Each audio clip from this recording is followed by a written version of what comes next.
Hola, pues en el último vídeo os expliqué cuándo y cómo empezar a hablar, y ahora en este vídeo os quiero hablar sobre la lectura, sobre cómo y cuándo empezar a leer.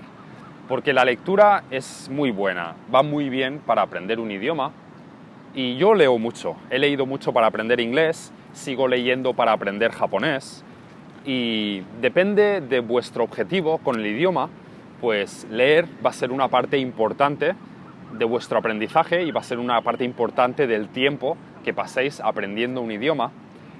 Pero también no recomiendo leer desde el principio, leer cuando seáis principiantes. Y en este vídeo os voy a explicar el porqué. Entonces, como os he dicho, la lectura es muy buena. Solo hay un problema. En este caso hay un único problema. Y el único problema de empezar a leer, y diríamos también a escribir, de empezar a leer y a escribir muy temprano, es la pronunciación. Realmente el único problema es la pronunciación. Entonces, si vosotros solamente os interesa poder leer y escribir en el idioma, o solamente os interesa mirar películas, series, y nunca vais a necesitar hablar el idioma, o para vosotros no es algo importante saber hablar el idioma, entonces no pasa nada, podéis empezar a leer cuando queráis, ya desde el principio. Si podéis encontrar textos que son comprensibles, podéis encontrar materiales para leer que son comprensibles, podéis empezar desde el principio, ningún problema.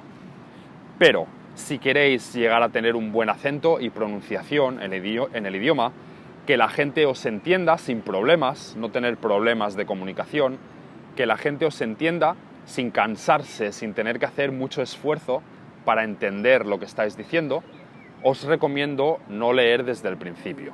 ¿Cuál es el problema con leer? Pues eso, la pronunciación, ¿no? Porque cuando leemos tenemos las letras y tenemos que hacer sonar las palabras en nuestra cabeza. Pero pronunciamos las palabras en nuestra cabeza, suenan en nuestra cabeza. ¿Y qué pasa? Que si estamos aprendiendo un idioma nuevo y los sonidos del idioma todavía no los conocemos bien, no nos hemos realmente acostumbrado a cómo suena el idioma, no va a sonar el idioma en nuestra cabeza, no puede, porque esos sonidos no existen en nuestra cabeza todavía. Entonces, ¿cómo van a sonar? ¿Cómo vamos a leer las letras? Pues vamos a leer las letras o con los sonidos que tiene nuestra lengua materna, o con los sonidos que nosotros creemos que el idioma tiene, que nosotros pues hemos estudiado, quizá hemos aprendido, pero que no es algo tan claro como realmente haber escuchado el idioma durante muchas horas y habernos acostumbrado al sonido del idioma.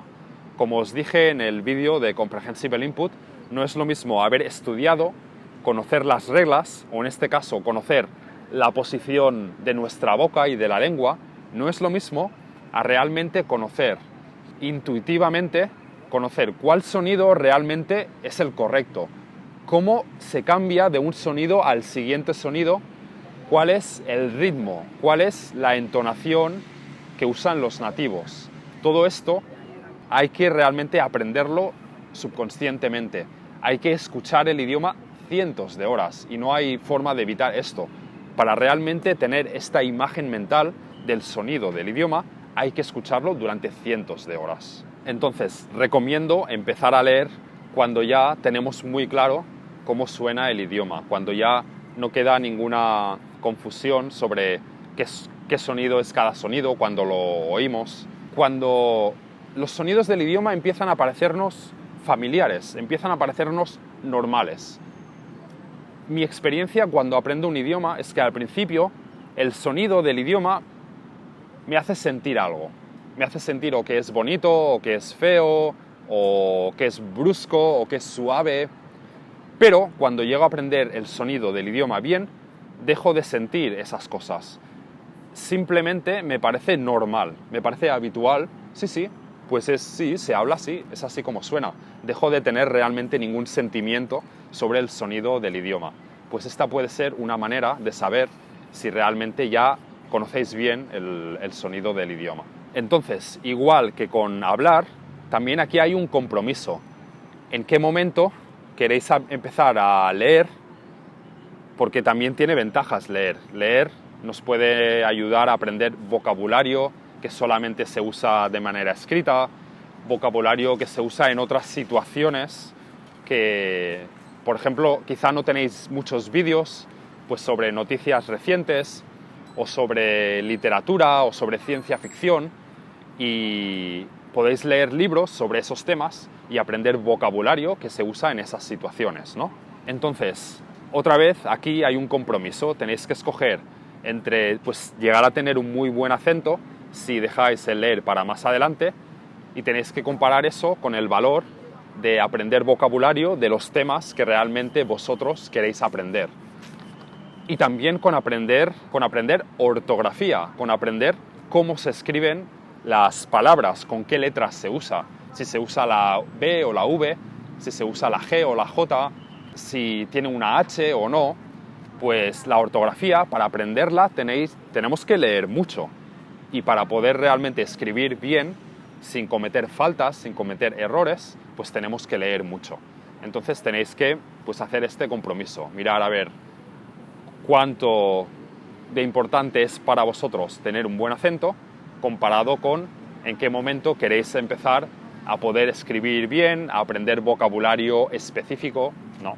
También esto lo podéis hacer en español, porque en español tenéis Dreaming Spanish, tenéis muchas horas de vídeos que escuchar, de vídeos fáciles. Pero si estáis aprendiendo otro idioma en el que no tengáis algo como Dreaming Spanish, os puede costar encontrar materiales, encontrar vídeos que son fáciles de entender. Y entonces podéis tener que, quizá tengáis que depender mucho más del lenguaje escrito, ¿no? De textos o de libros.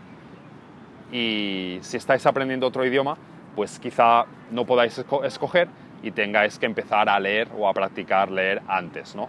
Y en ese caso, pues sí, recomendaría hacerlo, porque es la forma más práctica, la forma también como vais a aprender más rápido.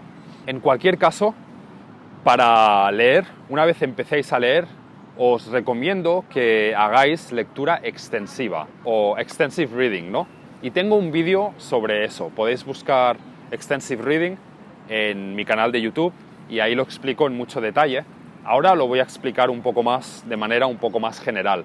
La lectura extensiva se refiere a leer por placer, a leer cosas que nos gusta leer.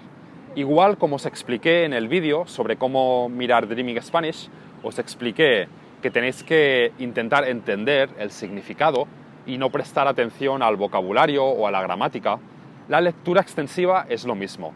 Leer algo que os interesa, que os parece interesante, leer algo que está a un buen nivel, algo de lo que entendáis idealmente pues un 98% de las palabras, o que solamente haya una palabra de cada 50 que no entendéis, y que leáis sin usar el diccionario, que leáis cosas que son fáciles, de manera que no os haga falta usar el diccionario, pero incluso para palabras que no entendéis, que no uséis el diccionario. Simplemente que sigáis leyendo, ya que esa palabra ya la volveréis a encontrar en otros contextos que os ayudará a realmente entender bien cómo se usa esa palabra. Y cuando hagáis lectura extensiva, también os recomiendo mantener una lista de libros leídos. Yo estoy haciendo eso ahora mismo para el japonés, apunto todos los libros que he leído y para cada libro calculo más o menos, miro cuántas palabras hay en una página y calculo, según el número de páginas del libro, cuántas palabras hay en todo el libro. Entonces apunto ese número y los voy sumando. Voy sumando la cantidad de palabras que he leído y tengo una meta. Me he puesto un objetivo de cuántas palabras tengo que leer, ¿no? Y un objetivo muy útil que varios programas de lectura extensiva en diferentes escuelas usan es ponerte una meta de 1 millón de palabras. Leer unos cuantos libros hasta llegar a 1 millón de palabras. Cuando hayáis leído 1 millón de palabras, realmente ya notaréis que habéis mejorado mucho en vuestra habilidad de leer en el idioma. Y como meta final, como objetivo final para leer, os podéis poner el objetivo de 3 millones de palabras. Y en varias escuelas que he visto, cuando los alumnos leen 3 millones de palabras, ya llegan al nivel en el que pueden leer básicamente cualquier cosa, básicamente cualquier libro de cualquier tema que quieran, lo pueden leer y lo entienden bien. Entonces os recomiendo eso, que tengáis una lista con el nombre del libro que habéis leído, si queréis la fecha, cuando lo acabasteis, y la cantidad de palabras que tiene el libro, y que lo vayáis sumando, que vayáis sumando las palabras para que veáis que os vais acercando a vuestra meta, que os vais acercando a vuestro objetivo. Y ya está, este es el final del libro sobre lectura. En el siguiente libro os voy a enseñar otra cosa más que podéis hacer, además de Dreaming Spanish o además de mirar vídeos, que es Crosstalk, que es una manera de hacer intercambio de idiomas que creo que funciona incluso más rápido que Dreaming Spanish. Creo que realmente es la actividad con la que podéis mejorar en un idioma de la manera más rápida y podéis aprender incluso desde cero. ¿Vale? Venga, adiós.